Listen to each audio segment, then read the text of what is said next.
ফ্রিজে না অনেকটা চিকেন ছিল, নর্মাল পিসই ছিল। ভাবলাম চিকেন চাপ স্টাইলে বানানো যাক, যেরকম ভাবা সেরকম কাজ বানাতে শুরু করে দিলাম। আর পুজোর দিনে না একটু ভালো মন্দ খেতে ইচ্ছে করে। ও বাই দ্য ওয়ে, আজ হচ্ছে শুভ পঞ্চমী। সকলকে জানাই পঞ্চমীর শুভেচ্ছা। খেয়ে দিয়ে পুজোর দারুণ কাটাও। শুভ পঞ্চমী। একটু স্কিন কেয়ার করছি, তারপর স্নানে যাব। আমি ফেসিয়ালও করতে পারিনি, চুল স্ট্রেটও করতে পারিনি, নেল এক্সটেন্সও করতে পারিনি। আমার ডাকাতি আর ছানা বাচ্চা আছে না, তার জন্য কিছুই করা যায়নি, কেন সে মাকে কিছুই করতে দেবে না।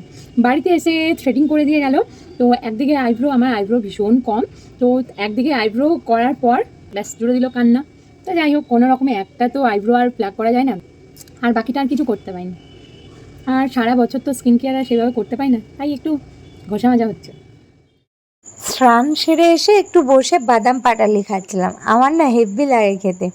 কাল অনেকটা রাত্রে পার্পেলের একটা পার্সেল এসছে, ভাবলাম একটু আনবক্সিং ভিডিও করা যাক। আর 2-4 দিন আগে আমি অর্ডার করেছি, ডেলিভারির ডিলে দেখিয়ে অবশেষে কাল হাতে পেলাম। তো দেখো আমি কি কি কিনেছি, সব কিছুই আবার সেকেন্ড টাইম পারচেস করেছি, শেষ হয়ে গেছিলো।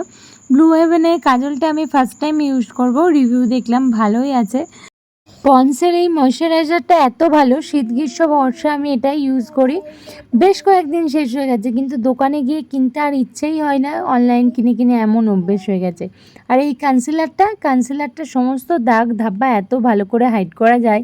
যাই হোক, এগুলোই কেনার ছিল, এগুলোই কিনে ফেলেছি।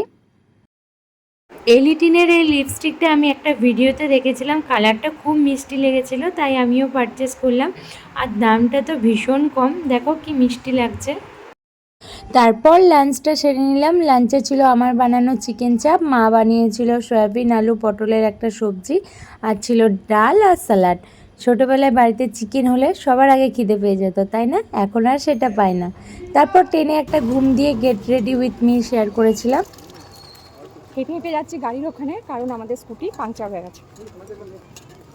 চলো, চলে এসছি। মিভুকে নিয়ে আমরা ঠাকুর দেখতে বেরিয়ে পড়েছি। আর আমরা না অলমোস্ট লেট, ঘড়িতে বাজছে এখন 7:30। পুজোর সময় যা ভিড় হয় রাস্তায়, গাড়িতে ফুল ট্যাঙ্ক তেল ভরে নিয়েছি। আর অগ্রণী থেকে বিরিঙ্গির দিকে আসা যাচ্ছে, যাওয়া যাবে না, নো এন্ট্রি করা আছে। এখানে আমরা চলে এসেছি মুচিপাড়ায় প্যান্ডেলটাই দেখলাম, নেমে আর প্রতিমাটা দেখিনি। এখানে লাইটিংটা খুব সুন্দর করেছে। আমরা যাচ্ছি এখন ক্লাব স্যান্টোস, ওখানে ঠাকুরটাই প্রথম দেখব। দুর্গাপুরে প্রত্যেকটা প্যান্ডেল আর প্রত্যেকটা ঠাকুরই ভীষণ সুন্দর হয়েছে। এখানে প্যান্ডেলের থিমটা দেখো কি সুন্দর, মাটির হাঁড়ি পাখি এসব দিয়ে করেছে, খুব সুন্দর লাগছিল ভেতরটা। হ্যাঁ, প্যারট।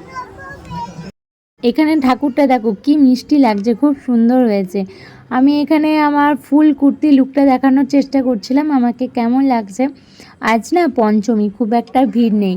কেন বলছি, কাল ষষ্ঠীর দিন আমি বেরিয়েছিলাম, ওরে ভাই কি ভিড়। এটা দুর্গাপুর না কলকাতা বোঝা মুশকিল।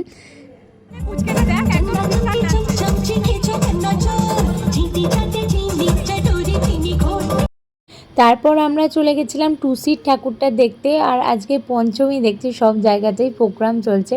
এখানে প্যান্ডেল আর লাইটিংটা বাইরে থেকে কতটা সুন্দর লাগছে, খুব ভালো লাগছিল দেখতে। আজকের মতো এখানেই ঠাকুর দেখা কমপ্লিট। আমরা দুটো ঠাকুরই দেখলাম।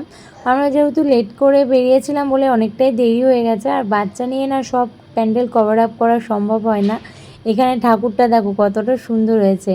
মিবুকেও একটু গাড়ি চাপিয়ে দিলাম, তারপর চলে গেছিলাম আমরা ডিনারে। আমরা ডিনারটা শেষ করেছিলাম পাঞ্জাবি মশলাতে, খুবই ভালো ছিল। চলো আজকের মতো বাই।